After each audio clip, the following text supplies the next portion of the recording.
Bueno, a ver. Acá están las diapositivas. Si lo puedo hacer un poco más grande. Sí, ahí va. Bueno, perdón por las diapositivas que están en inglés. No tuve tiempo de ponerme a traducirlas. Espera, no puedo ver el video. ¿Dónde lo veo exactamente? Me dice que hay un video chat que se está grabando, pero no puedo ver. ¿No ven? ¿No es mi pantalla ahora? No. A lo mejor es algo que puse mal yo. A ver, para. Ah, sí. Ahora sí. Ahora deberían verlo. Ahora sí. Sí, señor. Bien. Ahora, si yo cambio la terminal, ¿se ve la terminal ahora? No, Sí. ahora sí, que va un poquito con lag, Ok, pero sí. bien. Perfecto. Bueno, no sé quién es que me escucho a mí mismo por su micrófono. Así que si pueden o mutearlo o bajarlo, sería buenísimo. Ahora sí, ahí está, perfecto. Bueno, perdón por las diapositivas que están en inglés, todavía no tuve tiempo para traducirlas, pero ya en algún momento lo voy a hacer y las estoy compartiendo igual para que les quede como de guía. Van a notar que son un poco como muy verborrágicas, están muy explayadas para una presentación, pero están bien como para una especie de cheat sheet o machete o instructivo, si en algún momento quieren leer bien el tema y usarlo como una especie de pasos de cómo usarlo. Bien. Uf, un poco muy grande es esto. Bueno, bien, acá es una pequeña introducción esto. Como ya sabemos, en el mundo de hoy, en el cual un montón de cosas se mueven de manera digital, es bueno tener esta herramienta porque lo que permite es encriptar datos y moverlos por medio de un canal no seguro, de forma que podemos establecer, pasarnos las claves por una vía segura y a partir de ahí, luego de eso, comunicarnos de manera encriptada. Una particularidad que tiene esta clase de criptografía es que en la criptografía simétrica, en donde tenés una sola clave que encripta y desencripta, el problema con eso reside en que si queremos comunicarnos de forma segura, tendríamos que primero pasarnos la clave. Pero si el canal es inseguro, ¿cómo haces para pasarte la clave? Si todo el punto es que querés comunicarte de manera segura. Y si también tenés que pasar la clave de manera insegura, ahí ya no tiene sentido. Todo lo que hagas a partir de ahí no tiene sentido. Entonces, lo que tiene de bueno esta clase de criptografía es que como para encriptar vos necesitas claves públicas, no privadas, podés pasar todo por canales inseguros. Y realmente no te molesta. Mientras las claves secretas no se revelen. Bueno, esto es un poco la historia para que tengan una idea de cómo se fueron dando las cosas en el tiempo. En el año 76, estas dos personas, Diffie y Hellman, traen el concepto de criptografía de clave pública y se aparece por primera vez esto de encriptar y desencriptar con claves separadas. En el 78, estas personas, Rive, Shamir y Adelman, crean el algoritmo RSA, que es el primero en ser usado para la criptografía de clave pública. Y después en el 91, Zimmerman crea un programa propietario que se llama PGP, que era parte de una suite, que en ese momento era cerrado, pero él por saber la importancia que eso tiene y los beneficios que puede traerle en general a la sociedad, lo libera y se crea un estándar más tarde que se llama OpenPGP, que el estándar en sí no es la criptografía en sí, sino el protocolo criptográfico, cómo todas las partes se integran entre ellas para hacer un esquema. Acá hay una introducción de cómo funciona la criptografía de clave pública, muy por arriba. Y bueno, es un método en el cual se puede encriptar y desencriptar mensajes usando dos claves distintas. Los mensajes se encriptan con la clave pública y van dirigidos a la persona que tiene la clave privada de esa clave pública. y esa clave privada es la que puede usar para desencriptarse. De esa forma se puede simplemente poner pública la clave pública, que la sepa todo el mundo. La privada se mantiene en secreto y así se pueden encriptar y desencriptar mensajes. Y además otra cosa que es importante es que se puede demostrar la atribución del mensaje a una persona en particular, que es la persona que tiene la clave privada de esa clave pública. O sea que no solamente se trata de que yo pueda enviar un mensaje, sino que pueden comprobar que es mío y que yo no puedo decir que no es mío. Porque si yo tengo vinculada la clave pública con mi propia reputación, se sabe que soy yo. Aquí hay un esquema de cómo funciona. En una punta tenemos el sender o el emisor y en la otra punta tenemos el recipiente o receptor. Del sender a la encriptación va el texto plano y allí se usa la llave azul, que es la pública, para encriptar. ¿Pero es la pública de quién? La pública del receptor. Luego eso se convierte en texto cifrado, puede viajar por un canal inseguro, que de todas maneras está encriptado, no significa nada para quien lo intercepte. Y después en algún momento cuando llega al receptor, el receptor usa su clave privada, que es solo conocida por él, para desencriptar el texto cifrado y convertirlo en texto plano de nuevo. Bien. Entonces, cuando alguien quiere enviarte un mensaje, tiene que usar tu clave pública para encriptarlo. Y el único que lo puede desencriptar sos vos utilizando tu clave privada. Esto se basa en algoritmos matemáticos bastante complejos, que son los que forman la criptografía del algoritmo que estábamos viendo ahí en el ejemplo del RCA. Y el tiempo de procesamiento que se necesitaría para desencriptarlo con fuerza bruta está en el orden de los miles de billones de años, con una computadora hogareña. Obviamente sumando dinero y montones de computadoras y poder de procesamiento se pueden lograr tiempos bastante menores, pero de todas formas es terriblemente costoso.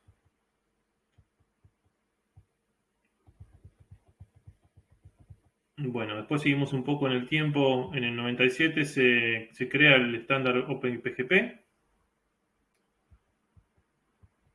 como una extensión del software PGP. Y después se empiezan a desarrollar. En el 99 esta persona, Werner Koch, desarrolla una implementación de ese estándar en el contexto del proyecto GNU, que ya conocemos, que es el sistema operativo con el kernel que hoy en día usa el kernel Linux. Y funciona como una alternativa a los sistemas propietarios que ya estaban usando criptografía de clave pública. En el 2001, no hace tanto, GNU-PG se hace completamente compliant o compatible con la especificación, porque si bien la seguía, no la seguía a rajatabla, y hoy en día ya tenemos un GPG que sigue al 100% OpenPGP. Bien. Bueno, esto ya lo sabemos. GNU-PG es Free and Open Source. Es Free as in Freedom.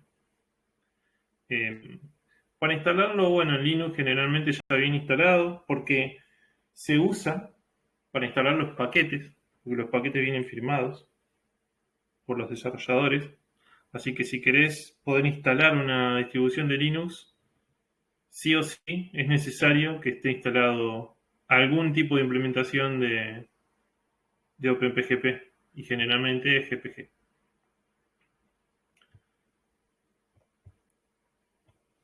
Bien. Bueno, acá hay algunas instrucciones básicas de cómo comenzar a usarlo. Para poder usarlo uno tiene que tener un par de llaves, pública y privada, y hay un comando que la genera, gpg-gen-key, generar llave.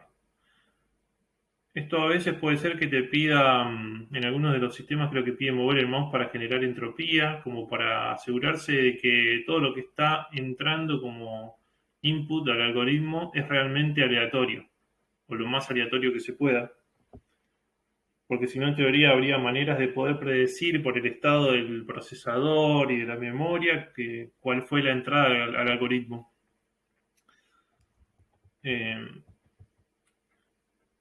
Eso te va a pedir, por lo general, un nombre, una dirección de emails y una passphrase. ¿Por qué te pide el nombre? Y para poder mostrárselo a otra persona cuando le pases tu clave pública, que es la clave pública de tal persona.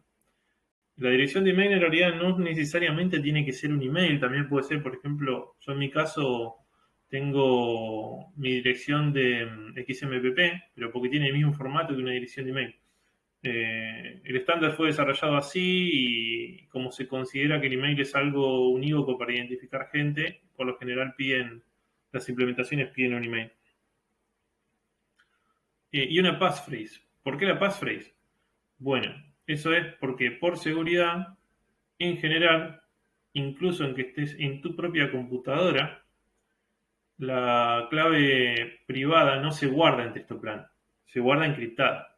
Pero se guarda encriptada con criptografía simétrica. Porque no tendría sentido usar criptografía asimétrica con una clave privada encriptada con criptografía asimétrica. Entonces, ¿qué hacen? Usan la simétrica.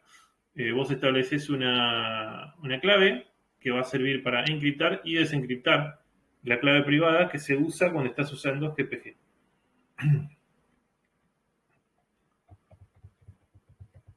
¿Qué más tenemos? Keyrings. Un keyring es un programa que administra una lista de claves privadas y públicas que podés tener en tu equipo. En general, los gestores de paquetes de Linux tienen un programa keyring.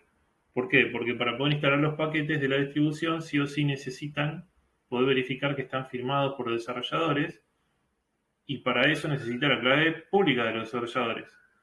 Y en algún lado las tiene que guardar y administrar, entonces generalmente los gestores de paquetes tienen un keyring. Más allá de eso, uno puede tener otro keyring instalado, pero generalmente en Linux te manejas con uno solo. Bien, cuando uno tiene un par de claves, ese par de claves por defecto viene con confianza 0. La confianza es como un valor arbitrario que uno pone sobre las claves para decir yo confío en esta clave.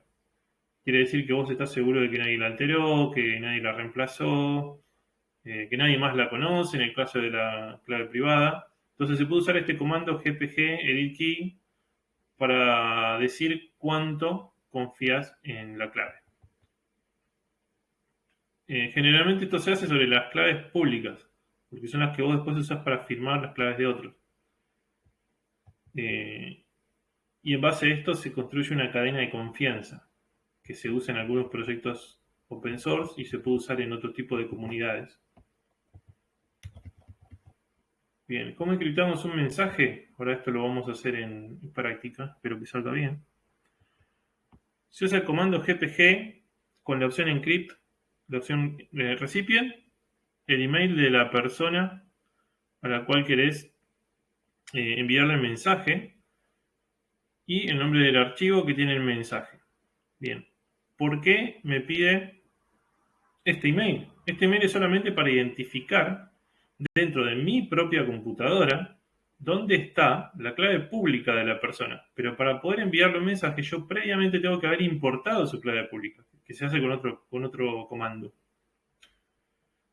Bueno, ahora lo que voy a hacer es tomar un archivo que está en texto plano y voy a encriptarlo como si me lo fuera a mandar a mí mismo, con mi propia clave pública. A ver si... ahí. Bueno, si hacemos ls, vemos que acá tenemos algunos archivos. Y hay un archivo llamado file.txt. Si yo miro sus contenidos, dice mensaje secreto. Entonces lo que vamos a hacer ahora es encriptarlo, poniendo la opción encrypt. Y vamos a poner como receptor, no recipient, me voy a poner a mí mismo. ¿Por qué? Porque en mi keyring reside mi clave pública y la clave privada. Entonces yo pongo mi email para identificar mi clave pública. Esto no tendría mucho sentido, ahora lo estamos haciendo por una demostración, pero en realidad yo acá tendría que poner la clave pública de otra persona. Bien, ahora si volvemos a ver los contenidos del directorio, vamos a ver que ahora hay un archivo nuevo que se llama file.txt.gpg. Si yo a este file.txt.gpg le hago cat para ver qué es lo que tiene, vamos a ver que no puedo leerlo, porque es un binario. Si yo le hago file a file.txt.gpg, me dice que es un PGP RSI Encrypted Session Key. Como esto es binario, no es texto plano, si yo, por ejemplo, quisiera, no sé, pegarlo en algún lado, publicarlo en una página para que después otra persona lo lea de ahí y lo desencripte, o partirlo y darle un pedazo a una persona y otro pedazo a otra, no puedo porque es un binario. Ahora, eso se puede solucionar con una opción. Vamos a borrar este archivo. Hay una opción que se llama Armor, que lo que hace es envolver el contenido binario de ASCII y hace que la salida termine siendo texto. Eso hace que el archivo cambie de extensión. Va a ser .asc. Pero podemos ver que adentro hay texto. Y además hay un indicador que me dice dónde empieza y dónde termina, y que es un mensaje. Y que no es otra cosa como, por ejemplo, una firma.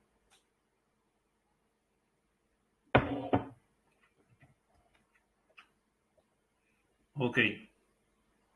Entonces la opción Armor lo que hace es que el resultado vaya en texto plano. ¿Cómo va hasta ahora? ¿Se entiende? ¿Se me escucha bien? ¿Se ve la pantalla? Para confirmar solamente. Sí, todo bárbaro. Todo muy bien. Ok, genial. Bueno, sigo y cuando termino hacemos preguntas y respuestas. Si me quedé algo en el camino, cualquier cosa, por ahora guárdenselo. Bien, ahora vamos a proceder a hacer otra práctica que es con la firma, pero vamos a avanzar un poco más en la diapositiva.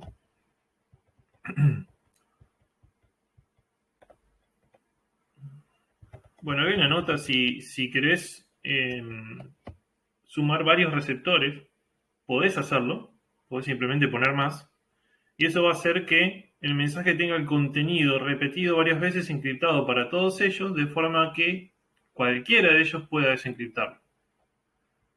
Claro, yo casi internamente es poner el mensaje muchas veces encriptado para todos.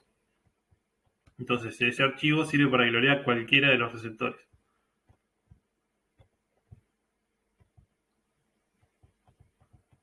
Bien, ¿qué más tenemos? ¿Cómo firmamos un mensaje? Firmar un mensaje es... El significado de esto es bastante intuitivo. Lo que está haciendo es una operación criptográfica sobre el archivo, de forma que queda enlazado con la clave pública y que se puede verificar que lo firmó esa clave pública. Es como si yo viniera, tomara, no sé, un libro tuyo y te lo autografiara, le pongo mi firma. Pero la diferencia con esto es que en el mundo real los seres humanos tienen formas de copiar firmas. Acá es matemática. Es terriblemente difícil falsificar una firma criptográfica. El comando que se usa es gpg con la opción sign. Y el "-a" es una abreviatura del Armor que les comenté recién, que hace que termine siendo un archivo de texto y no un binario. Entonces ahora lo vamos a intentar. Hay una opción que se llama Local User, que te deja elegir cuál es la clave pública que querés usar para firmarlo, en el caso de que vos tengas más de una clave pública que te pertenezca a vos porque tenés la privada. Yo en mi caso, en mi computadora, tengo más de un par de claves públicas privadas, y yo quiero encriptarlo con uno en particular. Bien. Vamos a borrar el archivo de la firma que teníamos, perdón, del archivo encriptado. Y vamos a usar el segundo comando, gpg no go, sign para firmar, armor o "-a", como decía en la diapositiva, para poder tener un archivo de texto como resultado, y local user, y le pongo la clave, el mail, digamos, asociado a la clave pública y privada, con los cuales yo quiero realizar esta operación.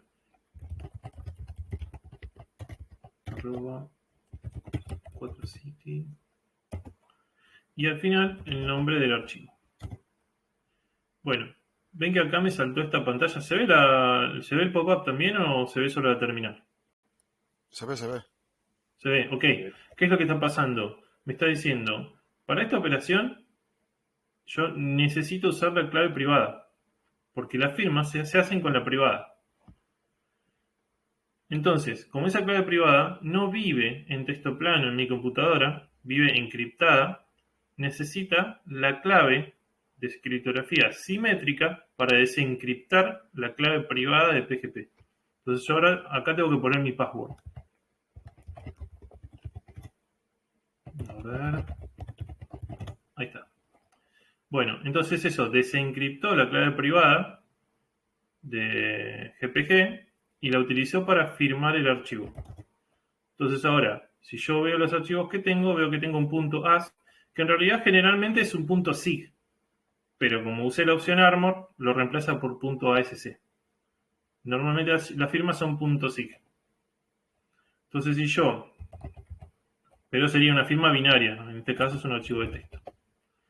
Si yo le hago un cat, puedo ver que tengo el mensaje firmado. Bien.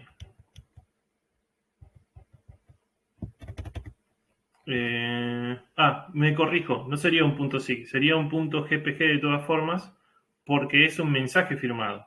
El punto SIG se da en otro caso que lo vamos a ver ahora. Bien. Ahora vamos a borrar este. En algún momento lo vamos a desencriptar, no se preocupen. .ask. Bien. Este mensaje estaba firmado. Era un mensaje firmado. Y no era legible. Pero no obstante, no estaba encriptado. Solo que estaba firmado. Pero la operación criptográfica de firma no encripta.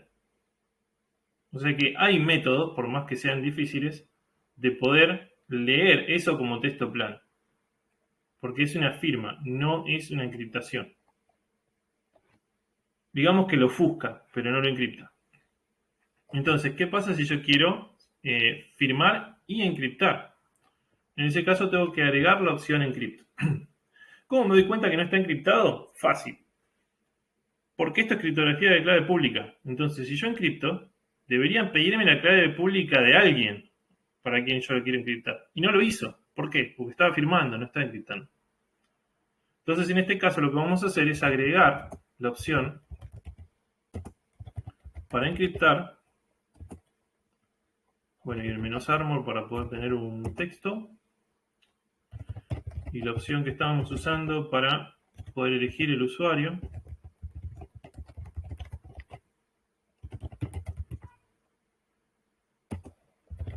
Y el archivo. ¿Qué pasa ahora? Como estamos encriptando, me pregunta, ¿para quién es? Bien, entonces yo ahora le digo, en este caso lo voy a hacer para mí mismo.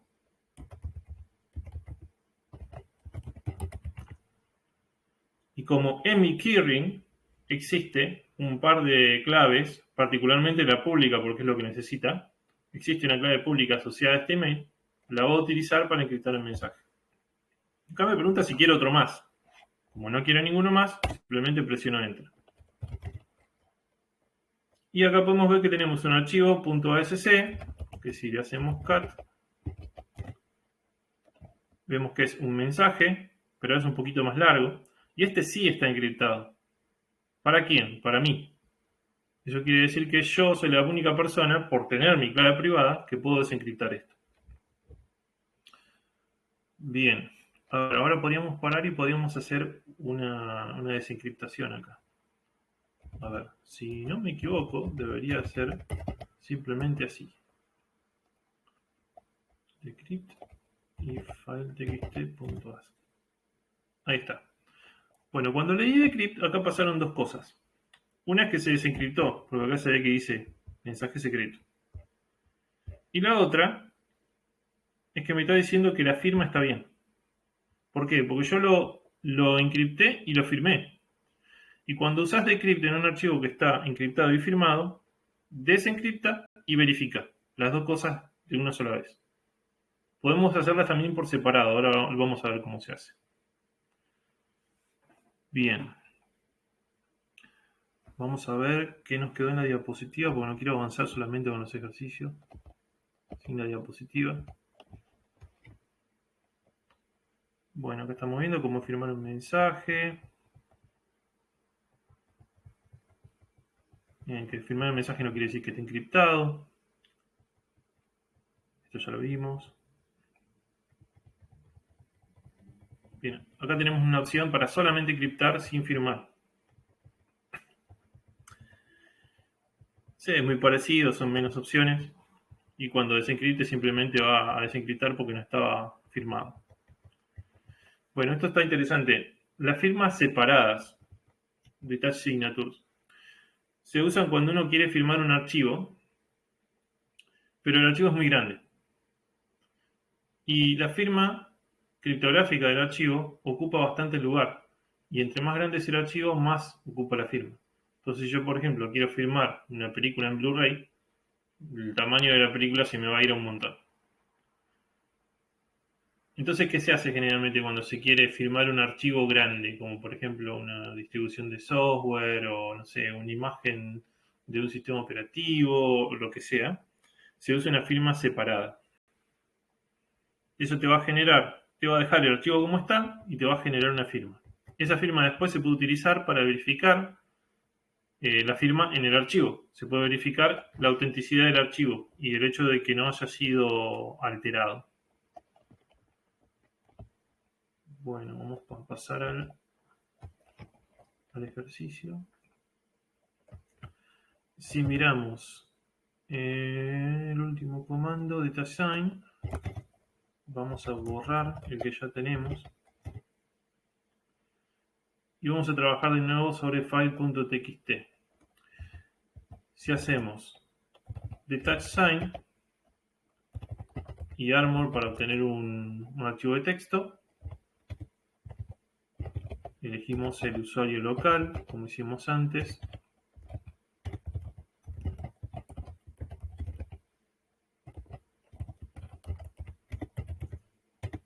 Y finalmente el archivo que queremos firmar.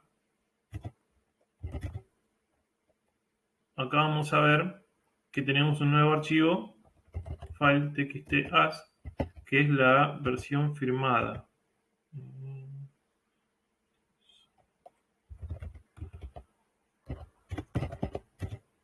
Ahí está. Este archivo es la firma.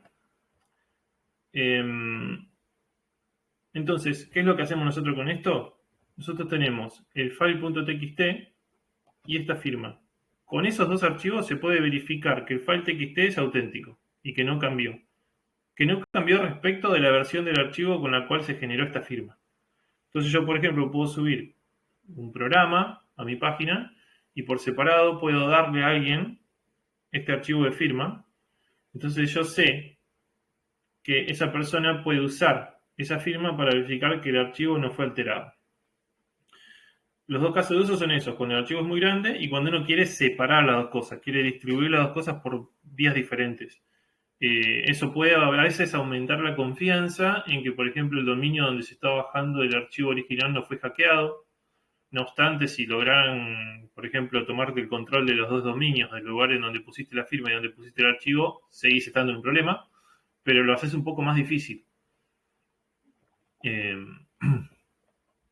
Estas firmas son por archivo.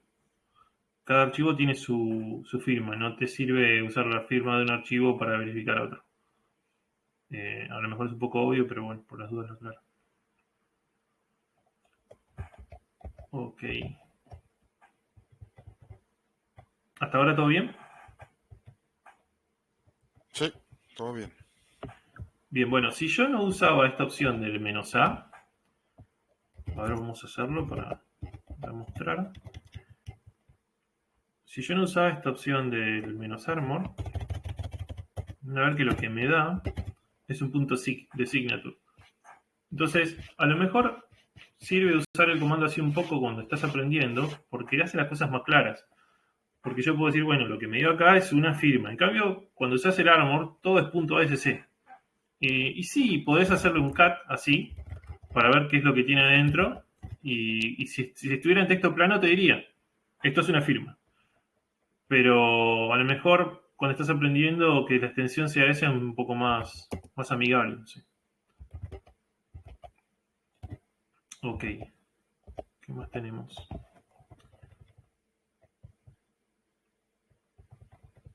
¿Cómo verificamos la firma? El comando de GPG, verify, la firma y el archivo.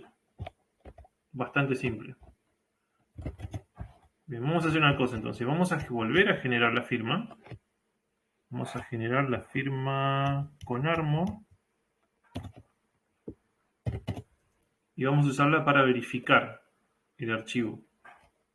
Entonces hacemos GPG, verify, la firma y el archivo. Y vemos que dice good signature from Shotgun Sergey, Jose, que es el nombre de la persona que tenía la clave pública, perdón, la clave privada que firmó el archivo. Y ahora, si yo alterara el archivo original, por ejemplo así, y le agregara, no sé, un 1, y yo vuelvo a realizar la operación, dice bad signature. Entonces yo ahí sé que el archivo fue modificado. No es el original. Y esto aplica tanto un archivo de 16 bytes como un archivo de 48 GB. Bien, volvamos a poner el file como estaba. No sé si esta verificación va a pasar o no. Sí, pasa. Pasa porque no tiene en cuenta cosas como la fecha y cosas que están en el file descriptor. Bien.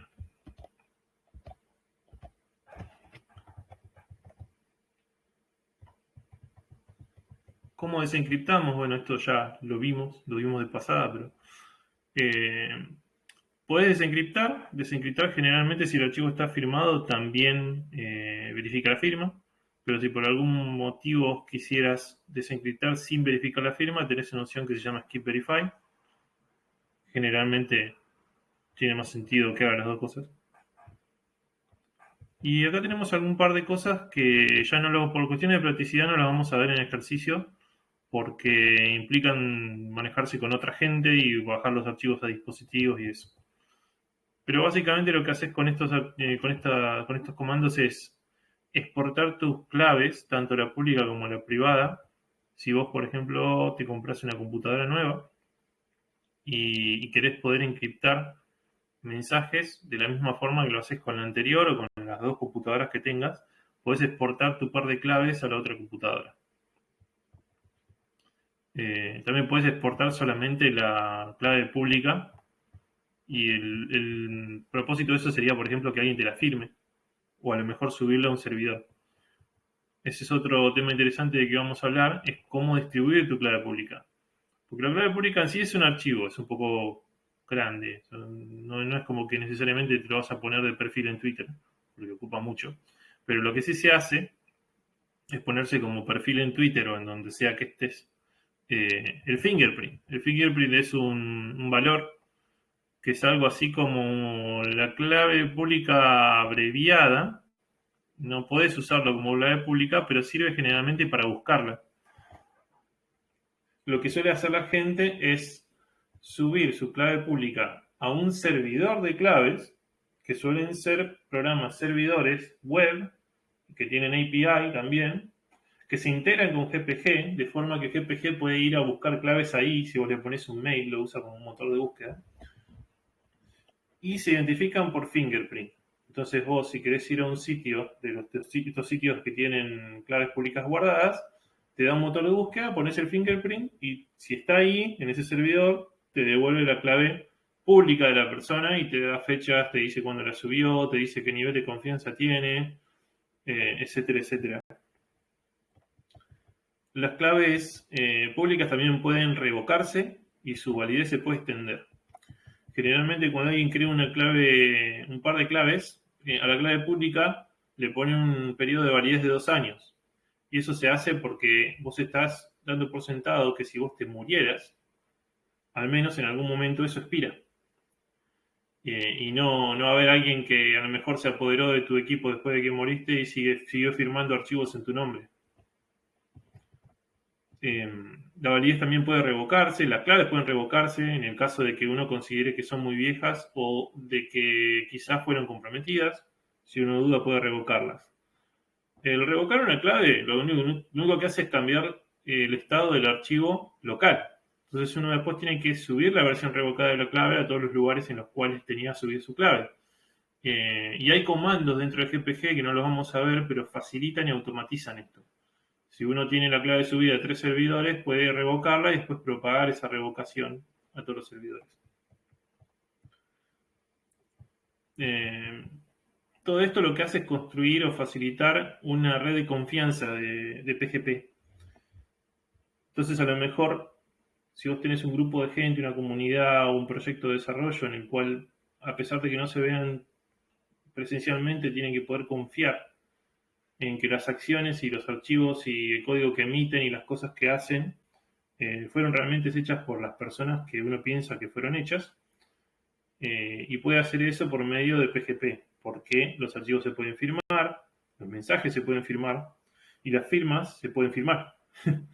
Las claves se pueden firmar.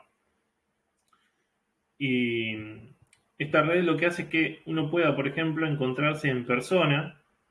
Si yo fuera para sus países, por ejemplo, podríamos encontrarnos y yo podría, cara a cara, darles una copia de mi clave pública y ustedes podrían firmarla y yo después devolverle esa copia que está firmada por mí y viceversa con ustedes podrían firmar la mía y devolverme la copia firmada por ustedes. Entonces sabríamos, por ejemplo, que en algún momento nosotros tres nos vimos cara a cara y pudimos verificar que la clave pública esta realmente pertenece a nosotros. Porque viste a la persona presencialmente y te la dio en la mano, digamos, es la manera más confiable. Sino también podés usar métodos online en los cuales uno razonablemente pueda confiar y decir, bueno, si me la dio por ahí, se afirmó. Para el nivel de confianza que necesitamos para esto en particular es suficiente, por ejemplo. El sistema operativo Tails usa algo parecido a esto, pero tiene una vuelta de rosca.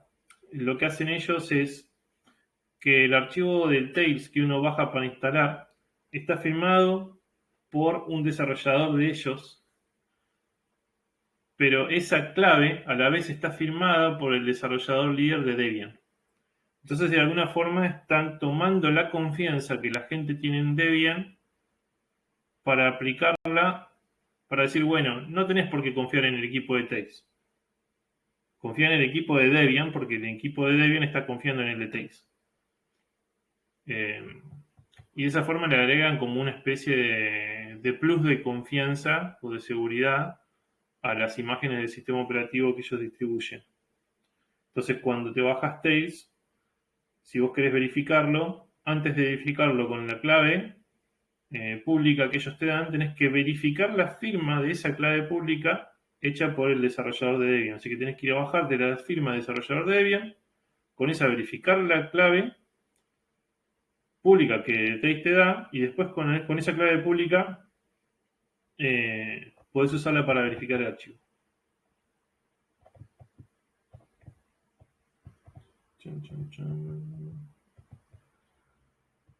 Bueno, acá hay diferentes maneras de verificar, de firmar la clave pública de otra persona, copiándola por un USB stick y firmando el archivo. Se pueden listar las firmas que tiene una determinada clave pública para ver quién más la firmó.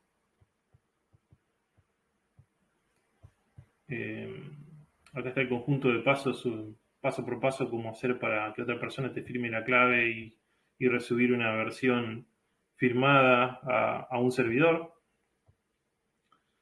Bueno, y acá algunas conclusiones. Se puede usar GPG para encriptar mensajes, de forma que solamente el destinatario los pueda leer y que se pueda saber quién lo envió.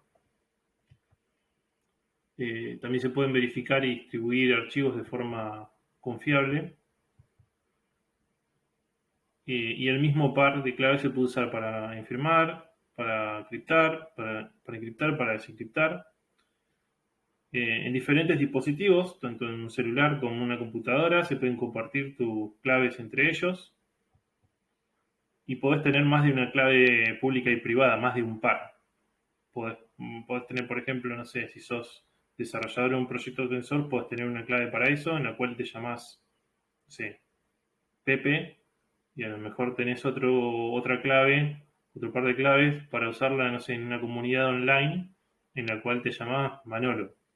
Y no debería haber ningún problema y puedes tenerlas todas en todos tus dispositivos si las sabes administrar y puedes hacer acciones, llevar a cabo acciones con la que vos quieras en cada momento, si le pasás las opciones adecuadas a los comandos.